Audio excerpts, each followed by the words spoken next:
समोरच दागिने असूनही चोराने कशालाही हात लावला नाही। करीना कपूरच्या जबाबात महत्त्वपूर्ण जबाब, सैफचा मुलगाच टार्गेट होता का? करीनाच्या जबाबानंतर प्रश्न उपस्थित। घरात शिरलेला चोर खूपच आक्रमक होता, त्याने सैफवर अनेक वेळा वार केले। मी प्रचंड करीना कपूरचा पोलिसांना जबाब। आरोपींना हल्ल्याआधी सैफच्या मुलाच्या रूमकडे जात 1 कोटींसाठी धमकावल्याची माहिती।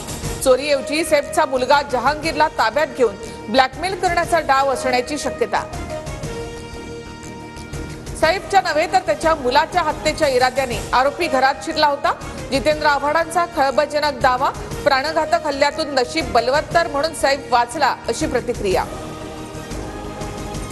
वांद्रे आता सुरक्षित राहिलं नाही। सैफ अली खानवरच्या हल्ल्यानंतर अजितदादा गटाचे नेते जिशान सिद्दीकींचं विधान।